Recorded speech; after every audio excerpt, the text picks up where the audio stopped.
இறையேசுவில் அன்பு சகோதர சகோதரிகளே, ஆண்டவர் நாமத்திற்கு சோத்திரம். தினம் ஒரு ஜப வழியாக பேசிக்கொண்டிருப்பது உங்கள் அன்பு சகோதரன் பிரபு. எப்படிங்க இருக்கீங்க? இன்றைய நாள் எப்படிங்க போச்சு? உங்களுக்கு மகிழ்ச்சியாக இருந்தீங்களா? எப்பவுமே சந்தோஷமாக இருங்க. நம் ஆண்டவர் ஆகிய இயேசு கிறிஸ்து நம் ஜபங்களை எல்லாம் கேட்டு நம் அனைவரையும் ஆசீர்வதிக்க போகிறாரு. நம் இல்லங்களுக்கு வரப்போகிறாரு. மகளே மகனே கலங்காத, உற்சாகமாக இரு, நான் அவங்க கூட தான் இருக்கு அப்படின்னு சொல்கிறது யாருங்க? நம்ம இயேசப்பா. ஆம் என் அன்பு சகோதர சகோதரிகளே, நம்ம வாழ்க்கையில் ஒவ்வொரு நாளும் புது புது விஷயங்கள் பண்ணிகிட்ருக்கோம். புது புது மாற்றங்களும் நம்ம வாழ்க்கையில் வராதான்னு சொல்லி காத்துட்ருக்கோம். ஆனால் முயற்சிகள் பண்ணிக்கிட்டே இருக்கோம். ஆனால் நம்முடைய வயசு ஆகிக்கிட்டே இருக்குல்ல, வருடங்களும் போயிட்டுருக்கு, வயதும் ஆகிட்டுருக்கு. நான் என்னோடய வாழ்க்கையில் இன்னும் வரைக்கும் நான் எதுவுமே சாதிக்கல. எங்கள் அப்பாவை நான் காப்பாற்றலை, அவங்க நான் சொந்த வீடு கட்டித்தரல, நானும் ஒரு நிரந்தரமான ஒரு வேலைக்கு போகணும்னு நினச்சேன், என்னோடய திறமைகளை வெளியே காட்டணும்னு நினச்சேன். ஆனால் எதுவுமே பண்ணலைன்னு சொல்லி இன்றைக்கி புலம்பி தவிக்கிறோம்ல.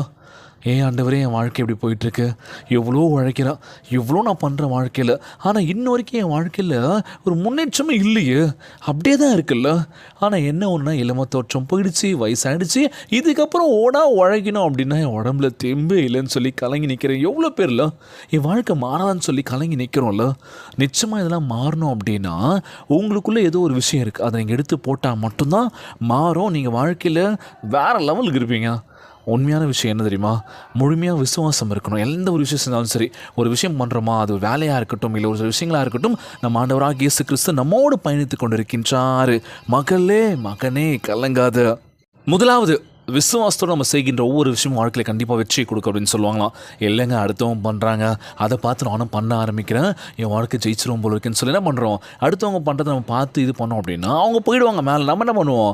எதுவுமே பண்ண மாட்டோம். எல்லாத்தையும் நம்ம அரைகுறையாக நம்ம கற்றுட்ருக்கோம்ல. வாழ்க்கையில் முழுமையாக ஒரு சில விஷயத்தை நம்ம அப்சர்வ் பண்ணணும்னு வச்சுக்கோங்களேன், கண்டிப்பாக ஜெயிக்கலாங்க. வயசு பிரச்சனையே கிடையாதுங்க. வயசு எவ்வளோ இருந்தாலும் பிரச்சனை இல்லை. சாதிக்கக்கூடிய நிலைமை எல்லாருமே பார்த்தீங்கன்னு வச்சுக்கோங்களேன். சின்ன வயசு சாதனையாளர்கள் யாருமே கிடையாது. 48 வயசு, 50 வயசு, 60 வயசுன்னு சொல்லிக்கிட்டே போகலாங்க. ஸோ அதனால் வயசை பார்க்காதீங்க, ஐயோ இளமை போயிடுச்சுன்னு சொல்லி இது நினைக்காதீங்க. நம்ம பண்ணுற விஷயங்கள் நம்மளை ஊக்குவிக்கும் அப்படின்னு சொல்லுவாங்களாம். ஸோ அதனால் தினந்தோறும் ஜெபியுங்கள், வாழ்க்கை நிலைமை கண்டிப்பாக மாற போகின்றது. மகளே மகனே கலங்காத, உற்சாகமாக இருன்னு சொல்கிறது யாருங்க? நம்ம இயேசப்பா. உலகில் வாழ்கின்ற அளவுக்கு நம்ம ஜெபிக்க போகிறோம்.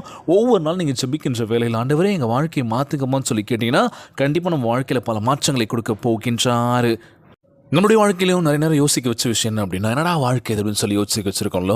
ஒவ்வொரு தருணத்திலையும் பார்த்தீங்கன்னு வச்சுக்கோங்களேன், ஏன் எனக்கு மட்டும் இப்படி நடக்குது, நம்ம வாழ்க்கை மட்டும் தான் இப்படி இருக்கா, அடுத்தவங்க வாழ்க்கைலாம் ஏன் சந்தோஷமாக இருக்கா, அவங்களாம் எப்படி ஜாலியாக இருக்காங்களோ, அவங்களுக்குலாம் எல்லாமே கொடுக்குறீங்க, எனக்கு மட்டும் ஏன் கொடுக்க மாட்டேங்குன்னு சொல்லி ஒரு கோவம் இருக்கணும் நம்மளுக்குள்ள. அதெல்லாம் யாரையும் பார்க்காதீங்க. முதல்ல அதான் ஒரு சில விஷயங்கள் என்ன அப்படின்னா, அடுத்தவங்க என்ன வச்சுருக்காங்க, அடுத்தவங்க ஒவ்வொன்று வாழ்கிறாங்கன்னு சொல்லி அதெல்லாம் பார்த்தோம் அப்படின்னா நம்ம அப்படியே பார்த்துக்கிட்டே தான் இருப்போம், வேடிக்கை பார்த்துக்கிட்டே தான் இருப்போம். தவிர நம்ம வாழ்க்கையும் மாறணும்ல, அவங்களும் நம்ம டபுள் மடங்காக இருக்கணும்னு சொல்லி யோசிக்கணும்ல. அதுக்கு என்ன பண்ணணும்? கடினமான உழைப்பு இருக்கணும்ல, கடினமான அப்படியான ஒரு முயற்சி இருக்கணும் வாழ்க்கையில்.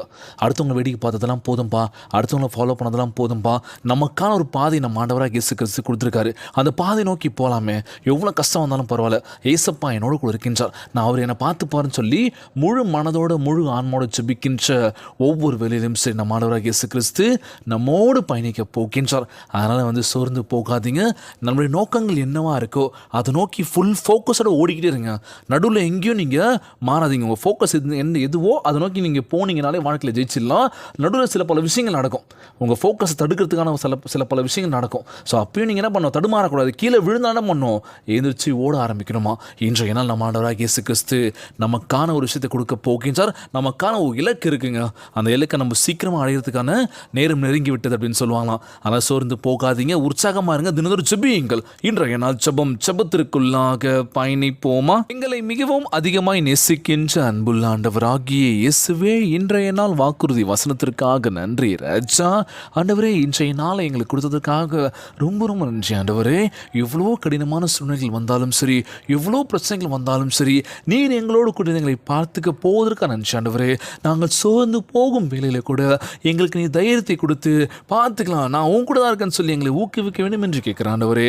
எங்கள் வாழ்க்கை நிலைமையை மாற்றுங்கப்பா, எங்களை மென்மையாக்குங்க ஏசப்பா. சோர்ந்து போகும் வேலையில் கண்ணீரும் கவனமும் ஜெபிக்கின்ற ஒவ்வொரு வேலையிலும் சரி, நீங்கள் எங்களோடு கூட இருந்து எங்களை பாதுகாத்துக் கொள்வீர் என்று நம்புகிற ஆண்டவரே. ஒவ்வொரு கட்டத்திலும் சரி, என் வாழ்க்கை ஏன் இப்படி இருக்குது, என் வாழ்க்கையும் இப்படி தான் இருக்குமா, ஏன் இப்படி புரியல, அப்படி ஒரு மாதிரி பண்ணிட்டு இருக்க ஆண்டவரே. எங்கள் வாழ்க்கை எப்போ தான் உயர போகுதுன்னு தெரியல ஏசப்பா. ஒவ்வொரு நாளும் உமக்கு முன்பாக ஜெபிக்கின்ற இந்த வேலையில் எங்கள் வாழ்க்கை மாறாதான்னு சொல்லி நம்பிக்கையோடு ஜெபிக்கிறேன் ஏசப்பா. நிச்சயமாக எங்கள் வாழ்க்கையை மாற்றுங்கன்னு சொல்லி உமக்கு முன்பாக ஜெபிக்கின்ற இந்த வேலையில் உம்முடைய விலையேற பெற்ற ரத்தத்தினால் எங்களை பரிசுத்தப்படுத்துங்க ராஜா. உமக்கு கீழ்ப்படியும் பிள்ளைகளாக இருக்க விரும்புகிறோம் ஆண்டவரே. உம்முடைய ஆசீர்வாதத்தை பெற்றுக்கொண்டு நாங்கள் மட்டும் இல்லை, தலைமுறை எங்களை ஆசீர்வாதங்களை ஒவ்வொருவரும் பெற்று செல்ல வேண்டும் என்று கேட்குற ஆண்டவரே. உம்முடைய ஜெபங்களுக்கு வல்லமை இருக்கு என்று நம்புகிறேன் ஏசப்பா. எங்கள் ஜெபங்களை கேட்டு எங்களை ஆசீர்வதிங்க ராஜா. ஒருபோதும் எங்களை கைவிட மாட்டேன் என்று நம்புகிற ஆண்டவரே. எல்லோரையும் பார்த்துக்கோங்கப்பா. இந்த ஜெபத்தை கேட்டுக்கொண்டிருக்கின்ற அன்பு சகோதர சகோதரிகள், என் அன்பான உறவுகள் எல்லோரையும் பார்த்துக்கோங்க ஆண்டவரே.